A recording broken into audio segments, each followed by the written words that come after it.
Pwede kayo magtanong, pwede kayo kahit anong gusto nyo gawin. Kahit ako banta. Anyway, may tanong ba kayo? Taas lang ang kamay. Pwede nyo itanong kahit na ano, huwag kayong mahihiya. Pinatanong niyo ba yun? Si Kayla nagtatanong. 43 years old na ako. 3 na po ang aking mga malalaking anak. May gusto kayo tanong? Sabihin, huwag kayong mahihiya. Dahil minsan, pagkatapos ito, hindi na kami makakausap dahil nasa itablado na kami at marami ng tao doon. Kaya na tayo dito nga para mag-heart to heart talk. Dali. Okay, o. Aling siya niya nagtatanong ka daw. Dali. Umpisahan ka mga nahihiya eh. Nababasa ko may mga utak niya, ayaw niyo patanong. Sana, wala na sana. Dito namin na straight your name. Alam naman namin na kung kaya ng mga tao, kaya ng lahat. Hindi na kayo paghiwalay-walayin. Kaya sana naman tulungan natin sila at suportahan. Mga kababaihan, yun lang ang mayaan ko sa inyo. Huwag nyo na pag-iwalay-walay ng York's Church. Lalo-lalo na ang ating mayor. Nakita nyo naman ang ginawa niya ng pandemic. Talagang siya lang ang umalalay at umano sa atin. Hindi tayo niya pinabayaan. At ang pangalawa, ang ating vice, mula sa magulang niya, kakilala na natin. Talagang tumutulong ang mayor natin, si Elito Atienza. Isa na ako dun na inanuhan ni Ate May. Si Mayor Atienza, nag-livelihood kami. Kaya dun po din natutunan, dun po din sila nakilala, maliliit pa, akay-akay sila ng magulang nila. Ang akin naman magiging congresswoman, subok na yan. Kasi wala pa yung kanyang kapatid. Talagang kahit nag-iisa yan. Talagang nagbabaybayan. Kaya wala na akong masasabi sa talagang ako dito. At lalo na ngayon sa mga meron pa. Anak ni Dennis. Daniel Padilla. Bo, chairman, talo, kagawad, babalik. Nanalo po ako. Question po ito para sa mga nakaupong konsihal. Base po kasi sa naging experience ko, pag kilala po ang isang kagawad at humingi ng tulong, pinaprioritize. Tama yung sabi ni Vice Mayor Chia Atienza na nagpamulat sa kanya, na nagpamulat din sa akin kung bakit po ako laging tumatakbo bilang barangay, barangay. Nagkakataon lang po na nakatalo na baban po ako sa norte. Hindi ko po alam kung bakit. Pero pag nagbabalik po akong kagawad, ako po ay nagnanumber 1, nagnanumber 2. So ang tanong ko lang po sa mga konsyal na nakaupo po sa ngayon, sana po hindi po, makita ko naman po sa inyo, sa halin nyo, maliban po kay Konsyel Tol Sarkal at kay dating Konsyel Apple Nieto, ayan. Ang opisina po ng ibang konsyel, totoo po yun, hindi po ako naninira. Palagi po ang makakausap niyo lamang ay ang kanilang staff. Totoo po yan. Bilang kagawad, dalas na dalas ko po yun. Pag sikat ka kagawad, kilala kang kagawad, welcome ka. Paano naman po yung mga ordinaryong tao na kagaya nila na hindi po kumbaga hindi binibigyan ng pansin. Sa totoo lang po, pare-parehas lang po tayo ng kinakain. Pare-parehas lang po tayo. Iba-iba lang po ang atas ng ating pamumuhay. Pero sa napansin ko po, mula po 1987 na naging kagawad ako ng kasalukuyan. Yun po yung nakita ko sa mga konsyal. Na sana po, hinihiling ko bilang mga tumatakbo sa inyo na wag po sanang mangyari. Kasi po, alam naman natin yung solicitor general. Ako hindi po kahit kailan solicitor general. Ako po ay pinapadala ko ang tao kung sino po ang nangangailangan ng tulong.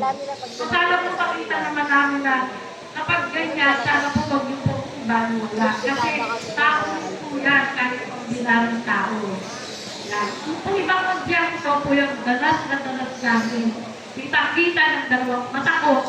Kaya kasama po ang ating buting chairman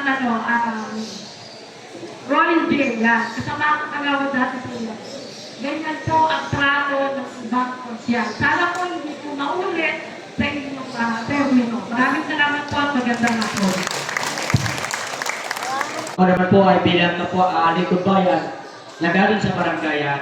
Pag ako naman po ay inyong tinulungan at ang mga bagong kasama, alam niyo naman, ang dugo ng barangayan, walang iwanan. Hindi ka mapapahiya sa your Miss Joyce.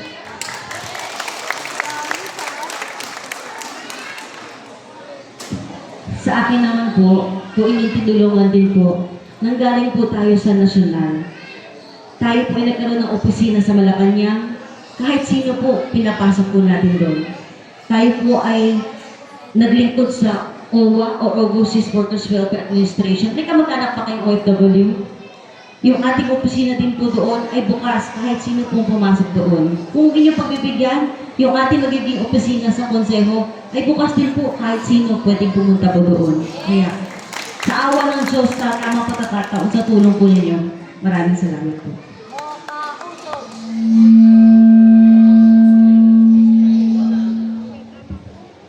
Magandang hapon po sa inyo lahat ulit.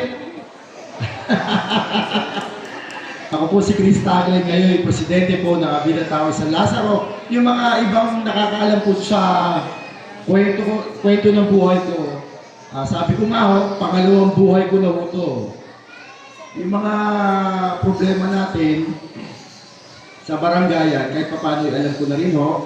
So, dito sa Abida, may mga proyekto kaming nagawa na. Ibababa na lang ho sa inyong mga barangay.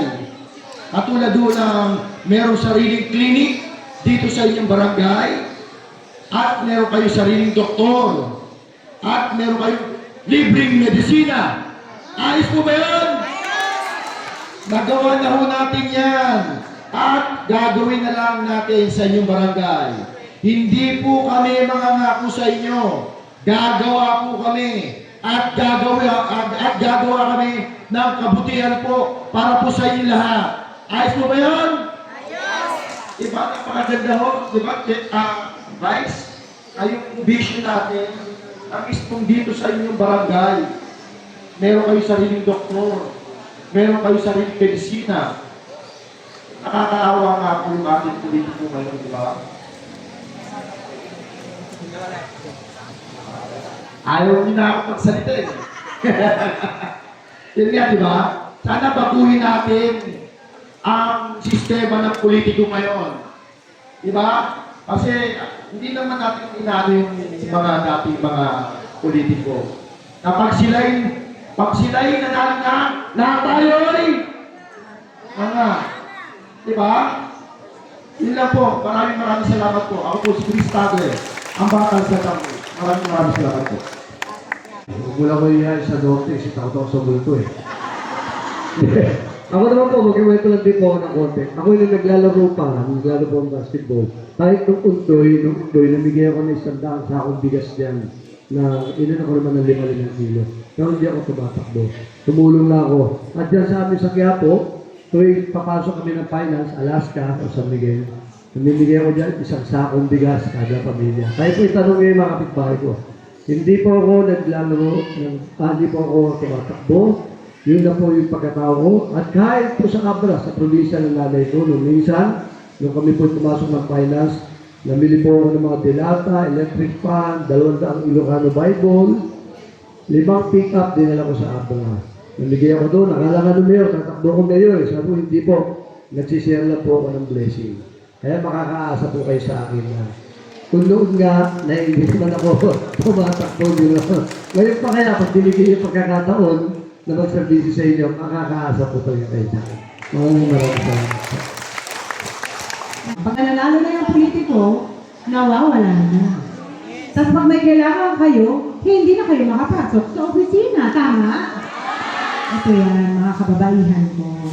Gusto ko malaman nyo na balang araw, dahil monthly magkakaroon tayo ng livelihood training rollout dito, makakasiguro kayo ako mismo ang narito sa barangay nyo. So therefore, ako mismo ang makakausap nyo. Dahil sa totoo lang, Hindi ko kailangan pumasok sa mundo ng politika para sa posisyon dahil komportable ang buhay ko. Ngunit nung nabuksan ng puso ko ng problema dito sa ating bansa at nakita ko minsan hindi nakikinig ang gobyerno, doon ko ginustong makialam. Matagal nga akong tinatanong ng aking ama para pumasok sa mundo ng politika. Akala ko okay na tumutulong. Pero hindi. Kailangan pala nakikinig tayo. At kailangan nakakausap tayo. At kailangan may ginagawa tayo dun sa sasabihin yung problema. Yun ang isang bagay na makakaasa kayo na siguro ibabalang ko. May tanong pa sa inyo. Mukhang kailangan na nilang umalis maya-maya. Kaya may isang tanong sana. Ayan pa po bang Ayun. natin? Si Ma'am.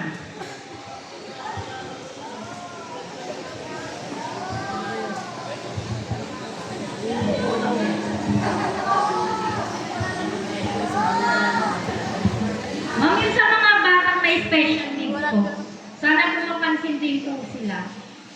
Sana po ma-priority niyo po kung sakaling kayo po ay mauupo. Sa akin ba yung tanong mo? Ako, Okay.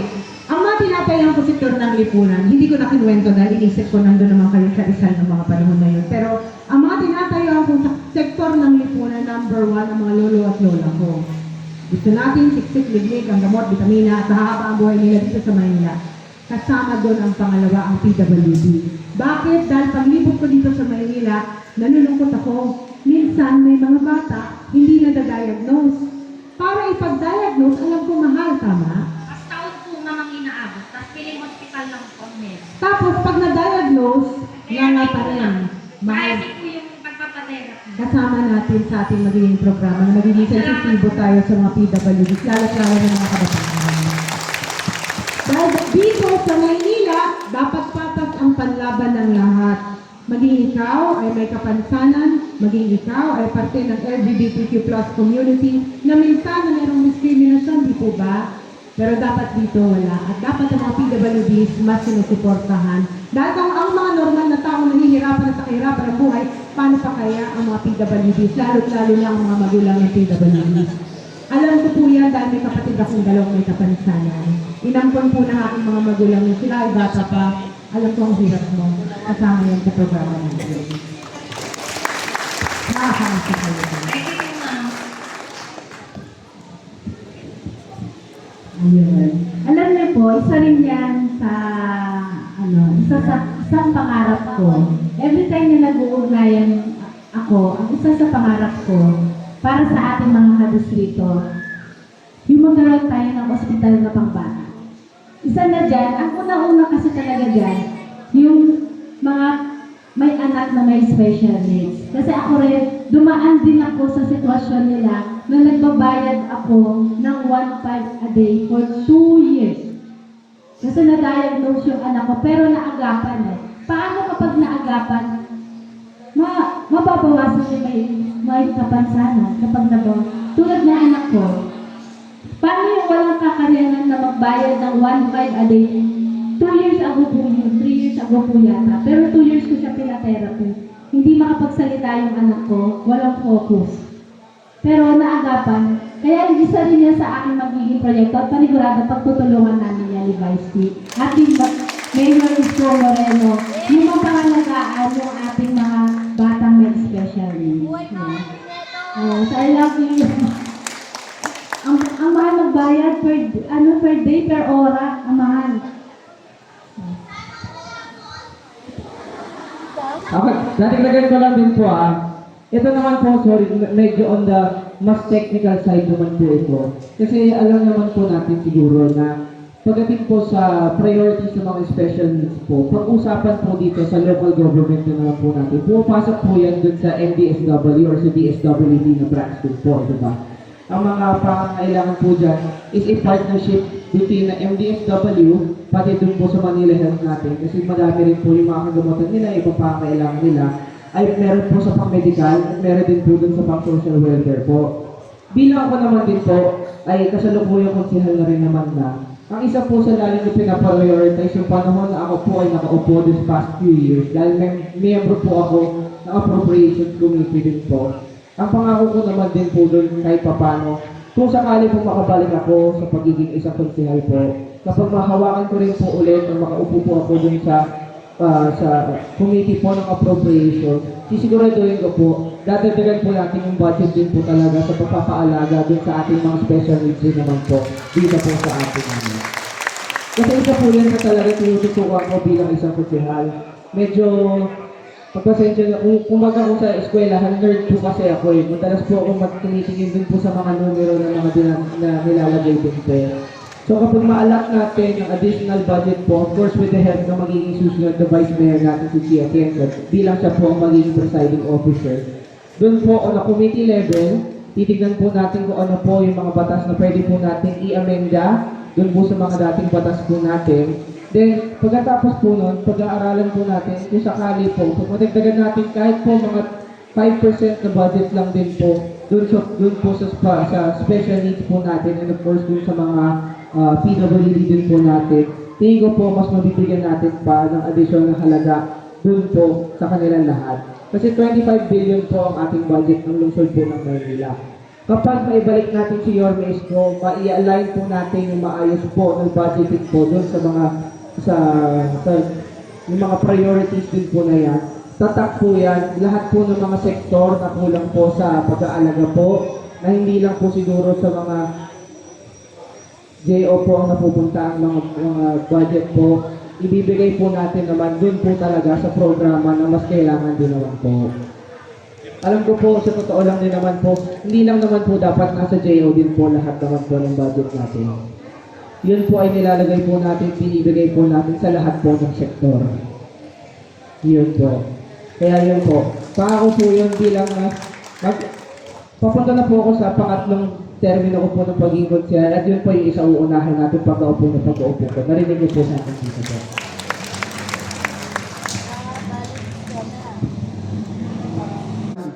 Ng health ng buong city, ganong kalaki. So ngayon, siguro sana pagbigyan nyo kami na siguro okay lang ba sa inyo na meron kayo sariling doktor? Yes! Meron kayo sariling medisina? Yes! Ayos na. Diba? Yun ang kauna-unahang gagawin natin. Diba? Sana'y ng administrasyon. Kung hindi nyo man yun naramdaman sa administrasyon ngayon, baka hindi nila prioridad yun. Ngunit pagdating ng susunod na administrasyon sa amin naman na number 1 priority po ang PWD. So gagawa natin ang paraan yun. Okay. Dahil kailangan na nilang umalis maya-maya, pero willing pa silang tumanggap ng isa pang tanong.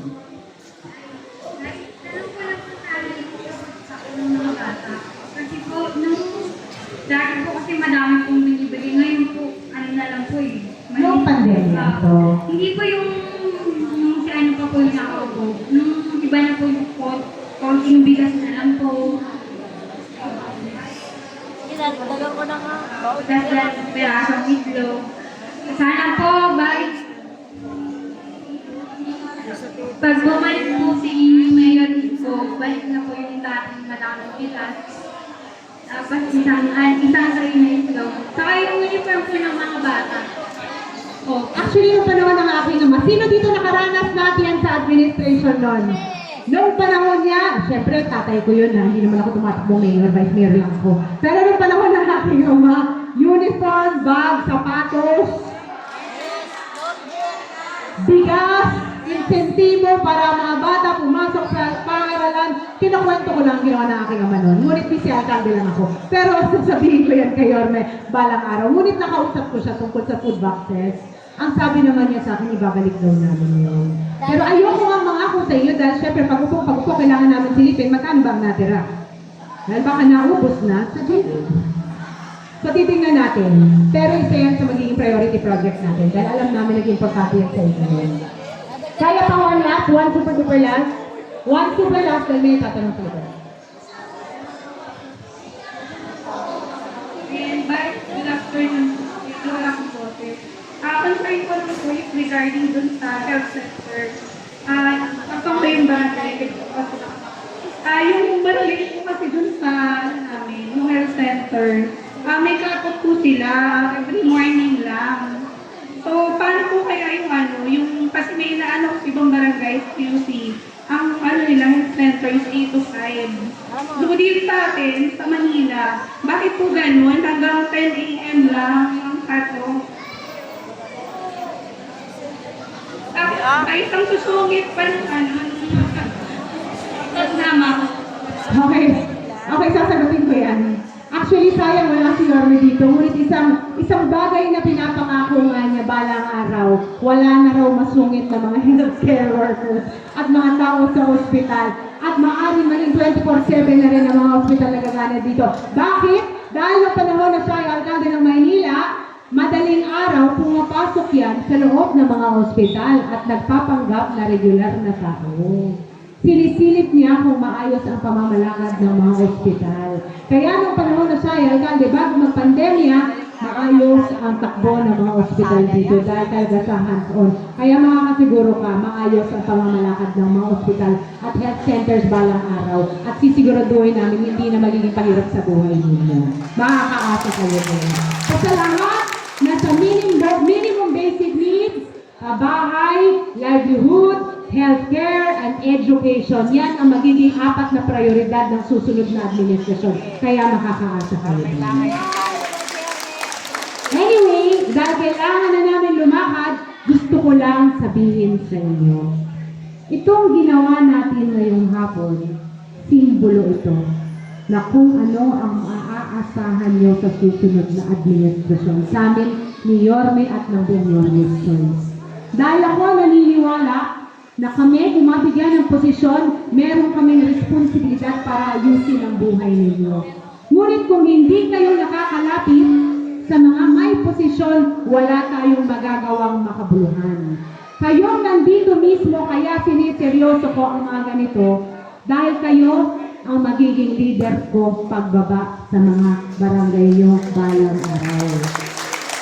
At kayo mismo ang kakausap sa amin at masasabi kung ano ang nangyayari sa inyong mga barangay. Imposibleng hindi nyo kami makita, lalo't lalo na ako, dahil hands-on din ako kung magtrabaho. Madali lang yan. Pagbaba ko dito sa roll-out ng livelihood, mag-uusap tayo at sasabihin niyo sa akin yung problema na kinakaharap niyo sa inyong mga barangay.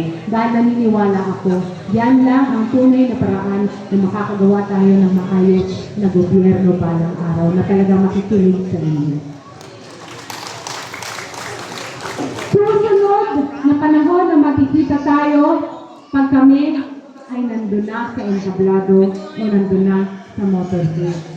Isang bagay na pinapakiusap ko sa inyo.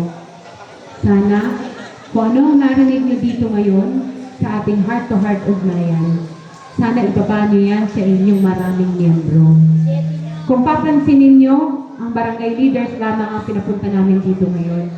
Kaya lahat kayo may responsibilidad na ibaba ang nakita, naramdaman, at nasilayan nyo dito sa ating ugnayan. Ngunit kayo mismo, dahil alam ko isang tao dito nire-representa ang isang barangay, kayo ang tatayong partners ng susunod na administrasyon.